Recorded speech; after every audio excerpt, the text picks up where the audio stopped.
ለአርሰናል ብስራት ያሰማው የማንቸስተር ሲቲ በኤቨርተን ነጥብ መጣልና የምሽቱ ተጠባቂ የሻምፒዮንስ ሊግ ጨዋታ በእግር ኳስ መድረክ ካሳለፍናቸው ድራማዊ ምሽቶች መካከል አንዱ ለመሆን የበቃው ጨዋታ በእንግሊዝ ፕሪሚየር ሊግ ምሽት 4 ሰዓት ላይ 52000 ደጋፊዎችን በሚይዘው የኤቨርተን ሜዳ ሂል ዲንኪሰን ማንቸስተር ሲቲ በአስደናቂ ሁኔታ ነጥብ መጋራት ችሏል።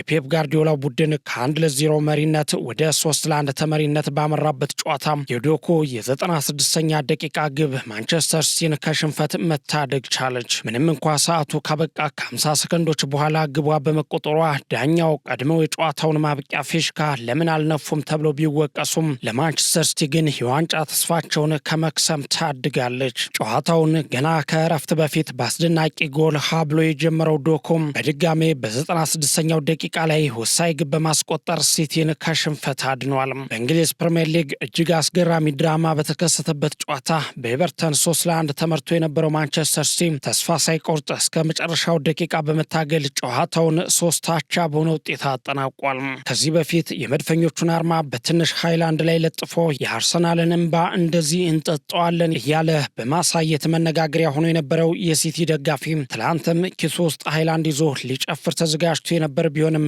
ያሰበው ግን ሳይሳካለት ከሜዳ ወጥቷል። በተቃራኒው በስታዲየሙ የሚገኝ አንድ የኤቨርተን ደጋፊ ለማንቸስተር ሲቲ ተጫዋቾች የአርሰናልን አርማ በስልኩ አውጥቶ እያሳያቸው ነበር። ገና 2 ቀሪ ጨዋታዎች የነበሩት ማንቸስተር ሲቲ ከአርሰናል ያለውን የ6 ነጥብ ልዩነት ለማጥበብና ለዋንጫው የሚጠቅመውን 3 ነጥብ ይዞ ይመለሳል ተብሎ ቢጠበቅም የመርሳይዱ ክለብ ግን ያን አልፈቀደለትም። የቀድሞው የሚካኤል አርቴታው ክለብ ኤቨርተን በቀጣይ የውድድር ዓመት የአውሮፓ መድረክ ተሳትፎን ለማግኘት እየተፋለመ ይገኛል።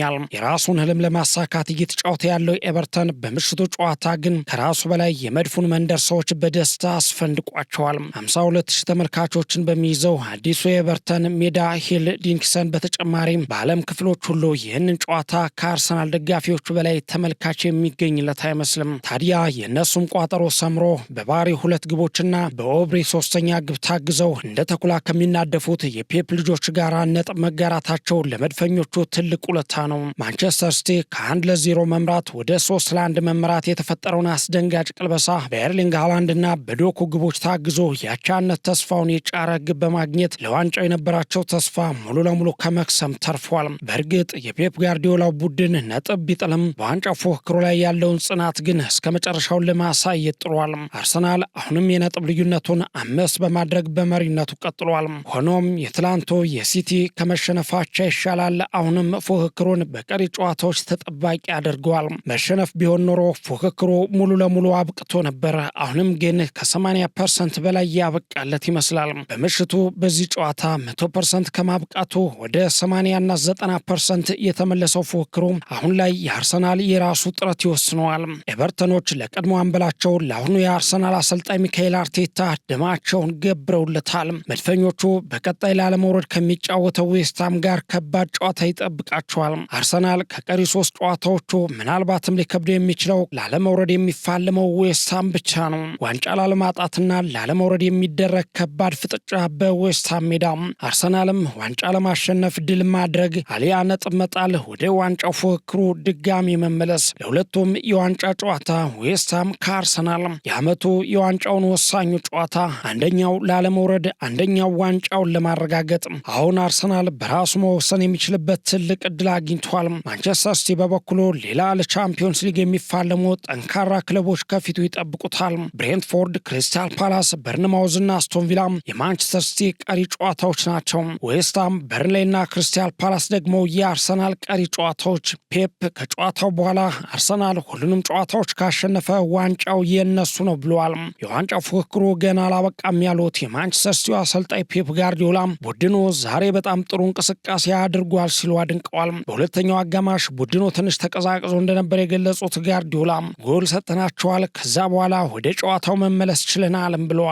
ስለ ዋንጫ ፉክክሩ የተጠየቁት ጋርዲዮላ ሁሉም ነገር አብቅቷል እስኪባል ድረስ እንቀጥላለን ሲሉ መልሰዋል። የዋንጫ ፉክክሩ ገና አላበቃም፣ ነገር ግን አሁን በእኛ እጅ አይደለም ሲሉም ጨምረው ተናግረዋል። አርሰናል ሁሉም በእጁ ሆኗል ያለው የቀድሞው የአርሰናል ታሪካዊ ተጫዋች ቴሪ ሄነሪ በበኩሉም ማንቸስተር ሲቲ በሌሊቱ ጨዋታ መደናገጥ እንደታየበት ተናግረዋል። አርሰናል አሁን የዋንጫ እድል አለው ያለው ቴሪ ሄነሪ ሁሉም ነገር በእጃቸው ነው የሚገኘውም ብሏል። አክሎም መረጋጋት መረጋጋት አለብኝ። አሁን ደስታዬን አልገልጽም፣ ምክንያቱም ገና ምንም ነገር አልተወሰነም ሲልም ገልጿል። ከማታው የ35ኛ ሳምንት ጨዋታና የማንቸስተር ሲቲ ነጥብ መጣል በኋላ በፕሌይ ማርኬት ትንበያ ሊጉን የማሸነፍ እድል ይፋ ሲደረግ አርሰናል ከ50% ወደ 83% ከፍ ሲል ማንቸስተር ሲቲ በበኩሉ ከ50% ወደ 17% ወርዷል። ይህ የሊጉ ዋንጫ ወደ ኤምሬትስ ለማምራት መቃረሙን የሚያሳብቅና መድፈኞቹ ለድግሱ እንዲዘጋጁ ልባቸውን የሚያሞቅ ጉዳይ ነው። የሌሊቱ ጨዋታ ለአርሰናል ይህንን ደስታ ብቻ አይደለም የሰጠው። ዴቪድ ራያ ለተከታታይ 3ኛ ዓመት የእንግሊዝ ፕሪምየር ሊግ የወርቅ ጓንታ አሸናፊ መሆኑም የተረጋገጠበት ጨዋታ ነበር። የማንቸስተር ሲቲው ግብ ጠባቂ ዶናሩማ ግብ ማስተናገዱን ተከትሎ የመድፈኞቹ ግብ ጠባቂ ዴቪድ ራያ አንድም ሁለትም ያጣላል ብሎ በተከታታይ ለ3ኛ ጊዜ የፕሪምየር ሊጉን የወርቅ ጓንታ አሸናፊ ሆኗል። ዴቪድ ራያ በዘንድሮ የውድድር ዘመን እስካሁን በ17 ጨዋታዎች ላይ ግብ ሳይቆጠርበት መውጣት ችሏል።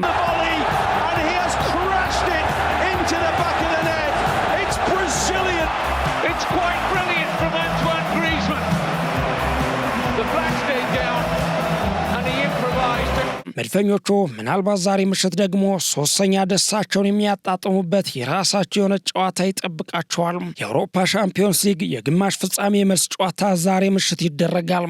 ምሽት 4 ሰዓት ላይ የእንግሊዙ ክለብ አርሰናል የስፔኑን ክለብ አትሌቲኮ ማድሪድን በሜዳው ኤምሬትስ ያስተናግዳል። የዛሬ ምሽቱ ተጋጣሚዎች የአውሮፓ ሻምፒዮንስ ሊግ ዋንጫን በታሪካቸው ማሳካት ያልቻሉ ቡድኖች ናቸው።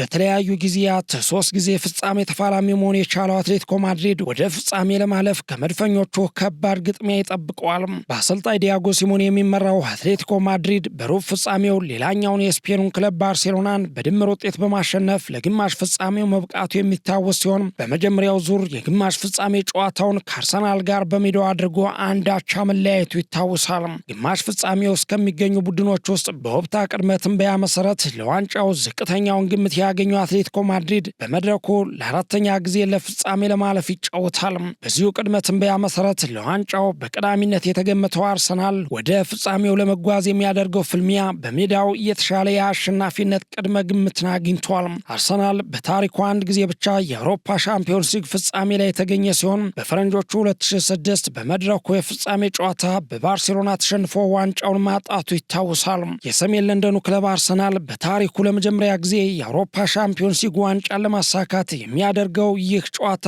ምሽቱን ይጠበቃል።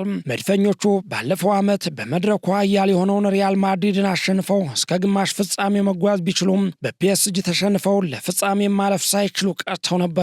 በዚህ የውድድር ዓመት በሩብ ፍጻሜው የፖርቹጋሉን ክለብ ስፖርቲንግ ሊዝበንን በድምር ውጤት በመርታት ለግማሽ ፍጻሜ የደረሱ ሲሆን በግማሽ ፍጻሜው የመጀመሪያ ዙር ጨዋታ ከሜዳቸው ውጭ ተጉዘው ነጥብ ተጋርተው የተመለሱ ሲሆን የምሽቱን ጨዋታ ደግሞ በደጋፊዎቻቸው ፊትና በሜዳቸው ኤምሬትስ ስቴዲየም ያደርጋሉ። ሁለቱ ቡድኖች እርስ በርስ ካደረጓቸው ያለፉት 6 ጨዋታዎች አርሰናል 2 ጊዜ ሲያሸንፍ አትሌቲኮ ማድሪድ በአንዱ ድል አድርጎ በቀሪ 3 ጨዋታዎች ደግሞ አቻ ተለያይተዋል። ቡድኖቹ በዚህ የውድድር ዓመት በአውሮፓ ሻምፒዮንስ ሊግ መድረክ በሊግ ቅርጽ በተደረገ ጨዋታ ተገናኝተው አርሰናል 4-0 ማሸነፉ ይታወሳል።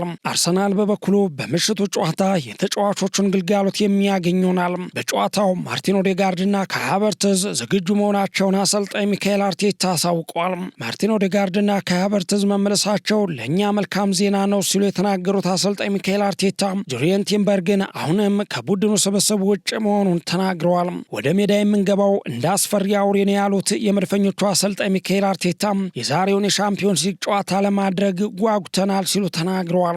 እንደዚህ አይነት ምሽት ለማግኘት ለረጅም ጊዜ መጠበቃቸውን ያነሱት አርቴታ ከ20 ዓመታት በኋላ ለፍጻሜ ለመድረስ ተግተን ሰርተናልም ብለዋል። በዚህ ጨዋታ ወደ ሜዳ የምንገባው እንደ አስፈሪ አውሬዎች ነው የሚሉት አርቴታ እንደዚህ አይነት እድል ሲገጥምህ መጠቀም አለብህ፣ የሆነ ትልቅ ነገር ይፈጠራል፣ ደጋፊዎቻችን ይህንን ምሽት ለማሳለፍ ረጅም ጊዜ ጠብቀዋል ሲሉም ተናግረዋል። አትሌቲኮ ማድሪድ በበኩሉ በመጥፎ እድል ፍራቻ ማረፊያ ሆቴሉን መቀየሩ መነጋገሪያ ሆኗል።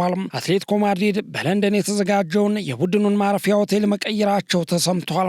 አሰልጣኝ ዲያጎ ሲሞኔ ባለፈው ጨዋታ የተጠቀሙት ሆቴል እንዲቀየር መጠየቃቸውም ተነግሯል። አሰልጣኙ ይህንን ያደረጉት በጨዋታው መጥፎ እድል ያመጣብናል በሚል ፍራቻ መሆኑን የስፔን መገናኛ ብዙሃን ዘግበዋል። ክለቡ በዚህ ዓመት በዚህ ሆቴል አርፎ በአርሰናል 4-0 ተሸንፎ እንደነበር የሚታወስ ነው። አሰልጣኝ ዲያጎ ሲሞኔም ስለ ሆቴሉ ለውጥ ተጠይቀው ቅናሽ ስለሆነ ነው፣ አዲሱ ሆቴል ክፍያው ረከስ ይላል ሲሉ መልሰዋል።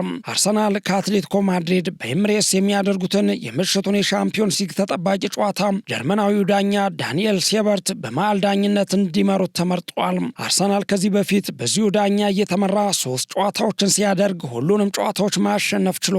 አትሌቲኮ ማድሪድ በበኩሉ በዳኛው እየተመራ ያደረጋቸውን 3 ጨዋታዎች ማሸነፍ አልቻለም። ሶስቱም ዳኛ የመሯቸው የአትሌቲኮ ማድሪድ ጨዋታዎች ከእንግሊዝ ክለቦች ጋር የነበሩ ሲሆን በሁለቱ ተሸንፎ በአንዱ ደግሞ አቻ ተለያይቷል። የአርሰናልና የአትሌቲኮ ማድሪድ ጨዋታ የመጀመሪያው ዙር አንድ አቻ የተጠናቀቀ ሲሆን ሁለተኛው ዙር ጨዋታ ዛሬ ምሽት 4 ሰዓት ላይ በኤምሬትስ ስቴዲየም ይጠበቃል።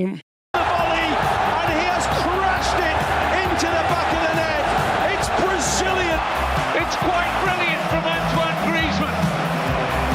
The Black Stadium